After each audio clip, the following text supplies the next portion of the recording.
Thank you very much, Mr. Abdullah Dermaki. It will be a very interesting conversation when we join you later, especially with the very similar experience of Abu Dhabi to Kuwait. I would like to look at the Asian experience now with Dato Hafsah Hashim. Please welcome.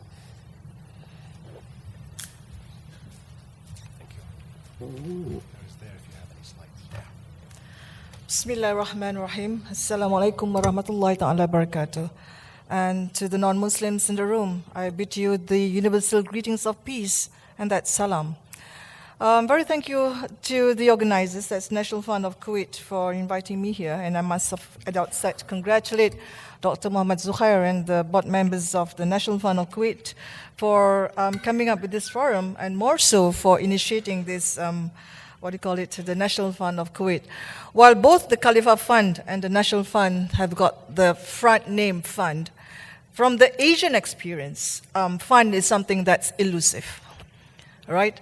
So, and that's where we begin this journey. The journey for the Asian entrepreneurs and also the Asian SMEs is all about surviving. And I can say that for myself because I've gone through, in my 20 years in SME space and entrepreneurship development, I've gone through at least 2 economic and financial crises. And it's all about survival. I went through the 1997-98 crisis with the SMEs. I went through the 2008-2009 crisis as the CEO of SME Corp then, and trying to help our SMEs to counter and to able to come up through the crisis. And for all these crises, one most important component, definitely, in helping them to survive is the word fund. F-U-N-D, not F-U-N. Why I'm saying that is because really it's for a lot of our SMEs, not just in Malaysia, but also in Asia, you will see that in the 10 ASEAN economies, for example, I can say that because in 2003, 2004, I was then the ASEAN SME Working Group Chairman. And later, I became the ASEAN-China negotiating for economic cooperation between ASEAN countries and China. Indeed, it is a challenge to help to prop up the SMEs in ASEAN, at least to come to a level where they can compete with the giants of China. And also to get them to understand even what is the ASEAN free trade area, for them to be able to survive within the context of a free trade area in ASEAN. So fund is something that is an enabling factor for a lot of our SMEs in Asia to survive. And for that very reason, I just want to congratulate again the Kuwait National Fund.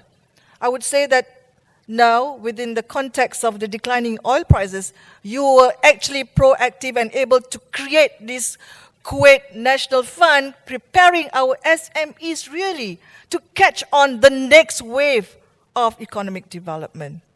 Congratulations to the National Fund and congratulations to Dr. Mohammed Zuhair for doing that.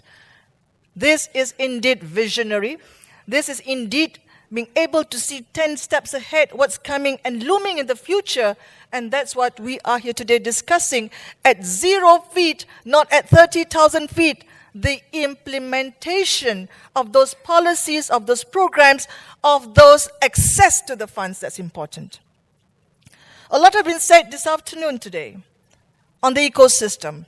Dr. Mohammed Zuhair has said it, Annabelle has said it, and that very ecosystem, those issues that is fundamental for the SMEs is not just peculiar to this region. In Asia, in Europe, in US, all those issues, those basic fundamentals, access to fund, access to human capital, access to market, access to technology, access to information, and also infrastructure are the basic fundamentals of businesses to grow. But what differentiates it is the depth of those issues. And if I were just to share with you on what's happening back home in Malaysia, and what we saw here today and widely being shared, is all about having the right statistics, is having the right data, and being able to actually measure them.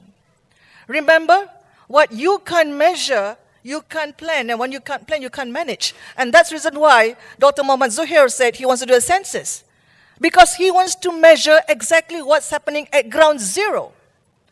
And for me, 10 years ago, in 2005, when I became the CEO, that's the first thing that I did. I wanted to measure. Because once you measure, you know the state of the art of the capabilities as well as the capacity of your small businesses in the country. So when we started to measure way back in 2005 and bring it backwards slightly to 2001, we saw that, hey, not too bad. The SMEs, the small businesses, in actual fact, have grown about 1 to 2% higher than the national average economic growth. Meaning to say that our programs probably worked, but they need to do more. More needs to be done for them to be able to have the differentiated approach to be different from the rest in the region. Because, at least for ASEAN, we're competing with countries like Singapore, for example, which is a developed nation status. We're competing with countries like Thailand, like Indonesia, like Philippines, not to mention intra-region that's competing with US, with China, with India, the big blocks in Asia. And last year, you can see here in this graph, that in actual fact, we grew higher. For the first time, we actually had a double-digit growth last year at 13.6%, although the Malaysian economy expanded at 6%. Now, what happens is through a very structured and organized approach. And that's where the Kuwait National Fund has been doing. We only go into this particular house, which we call the SME Master Plan, and thanks to the World Bank, that actually helped to develop this house, create this innovation-led, productivity-driven kind of growth. It's got to be different.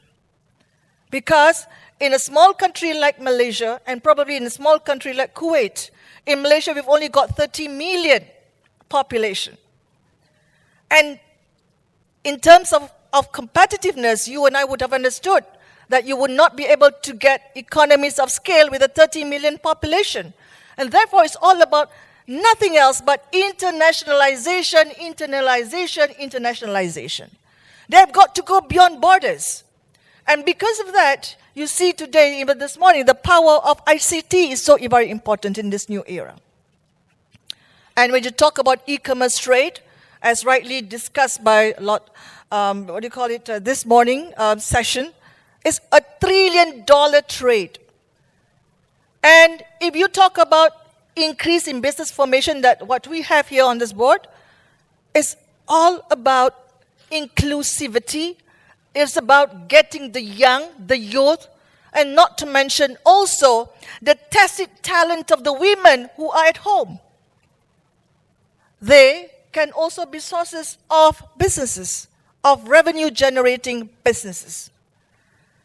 And if you understand about the power of internet, and if you and I understand about ICT trade, it is an automatic way of internationalizing one's business. Because the minute your business appear on the net, bingo.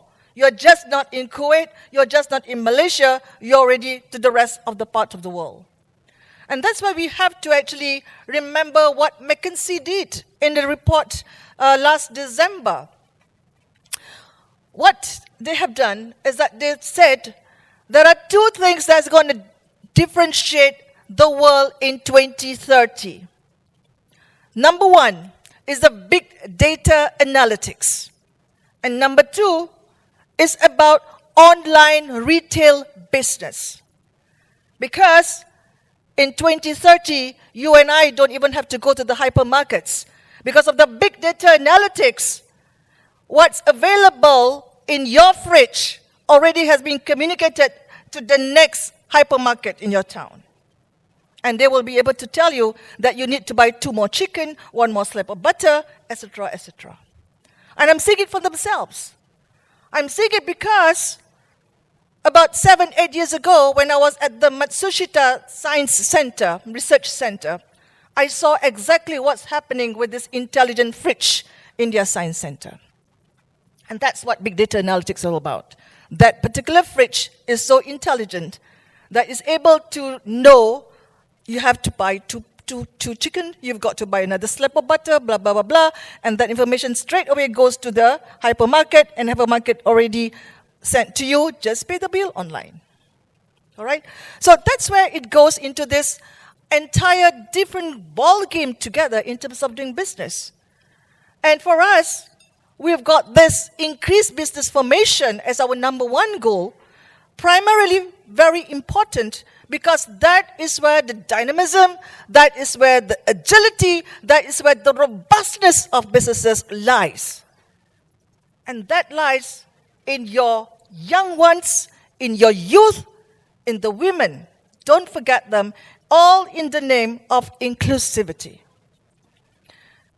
And in any country in the world, if you look at the demography of sizes of business, believe you me, I've done a lot of work in APEC, in ASEAN, in OECD, in G20, etc., etc. More than 80% of your businesses are micro-enterprise. Now, there's no one size that fits all. You cannot treat the micro-enterprises the same way as those you treat these high innovative and high growth companies. Because typically, the World Bank results, at least the work that they did in Malaysia, they were able to show that it is only the 1% top percentile of high growth and innovative firms that are able to prop up the higher value added in terms of GDP contribution. But it is the 80% that probably the politicians would like to get to know them, because that's where the votes will be coming. And you got to actually see how our funds are able to be modified, to be adapted to suit the different needs of the whole entire different population of the business sector. The innovative firms, the high growth firms, they require a different set of funds, at least where we are concerned. And those new business formation, the business startups, they require a totally different set of funds to help them to start businesses. Now, in all this game of trying to get this business to go up and prop themselves up, and for you and I, at least for us who are at that level of the policy making, we want to make sure that it's all about productivity and innovation. Because that will differentiate in terms of our strategy in our treatment to these businesses. So, we've got to undertake what you call a new blue ocean strategy. It must be different, and that's how in Malaysia we've been able to do it, for example, in a different strategy by putting this youth into boot camps. And in boot camps, what I mean, I'm moving into both not just the theory part of entrepreneurship, but also more important, the physical part. I bring them to the jungle. Because when they go into the jungle, we will check whether they can survive mentally, physically, in terms of discipline, in terms of leadership, as well as also in terms of teamwork. Only those who survive the jungle phase will then go into the next phase of entrepreneurship, of training. And yes, what we saw is that these entrepreneurs, these young ones, are the better ones who can survive the world of entrepreneurship. Because you and I would have understood that entrepreneurship is a marathon. It is not a 100-meter sprint. For the Kuwait National Fund, for the, the Khalifa Fund, and for us in Malaysia from SME Corp as well, we, the government, can only sit on the side of the marathon path. We can give them bananas. We probably can give them the mineral water. But they have got to go through that marathon themselves. And that's why our bootcamp approach, probably a differentiated approach, works for us. Now, in this whole entire agenda that we do, we want to make sure that we are able to measure the performance.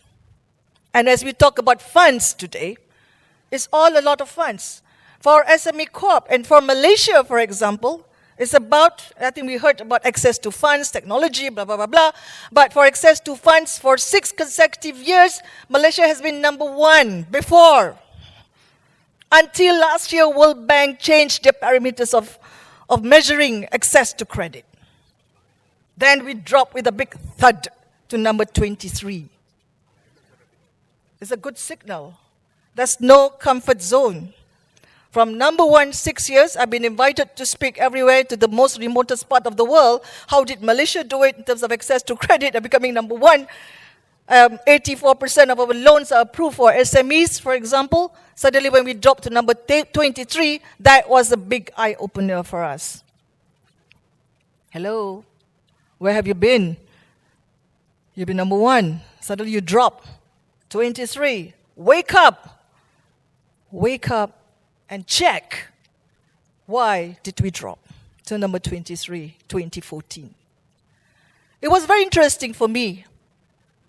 Looking through the parameters again, working with the World Bank colleagues, and trying to understand why is it that we dropped and why is it the parameters change. Because it's very much looking into what's available in the whole entire ecosystem. For a lot of our SMEs, although 80%, 84% have been approved in terms of loans and grants as well, is the 16% that's making the biggest noise. Because for the 16% to them, it's like water, water everywhere, but not a drop to be seen. I hope I have already put in your appetizer for lunch. Honestly, it's the 16% to work on, to make sure that they also have got equal opportunities in terms of access to the fund. And for us, in all this entire game, what we've done is we chart our direction. A lot of the parliamentarians ask me, why is it that for Malaysia, for SMEs in Malaysia, GDP contribution is small as you compare to Norway, you compare to UK, you compare to US, you compare to Japan? I say, hello, look at it this way. You cannot put everybody in the same basket. Because for those countries that they mentioned, they are all developed economies. And for Malaysia, we are still categorized as developing economies. And what we have put ourselves, reaching 2020 to become developed economies, that's where the target that we put. Because typically, the target for developed economies, the contribution from SME to GDP must be hovering about 40% and above. Right? That's why you see Germany is 57%. And in terms of employment, as you heard what Annabelle mentioned, is about 60-70%. So not too bad. Today, Malaysia is at 65%. We put a very decent target at 62. Last year, 2014, bingo, already hit that target at 65%. And in terms of exports, is 25%. Then we categorize ourselves as a developed economy. Only then do we dare to dream to become a high-income nation. Because that's where we should be pushing forward to our trajectory. And for you and I, most of you, for example, who are policymakers in this room, I just want to remind ourselves that for us, it's really, really about how do we make ourselves relevant to the whole ecosystem. I remind myself by this George Bernard Shaw who said that we are made wise not by the recollection of our past, not by getting number 1 for 6 years, but by the responsibility for our future. Ladies and gentlemen, I thank you. Wabillahi taufiq wa hidayah. Assalamualaikum warahmatullahi wabarakatuh.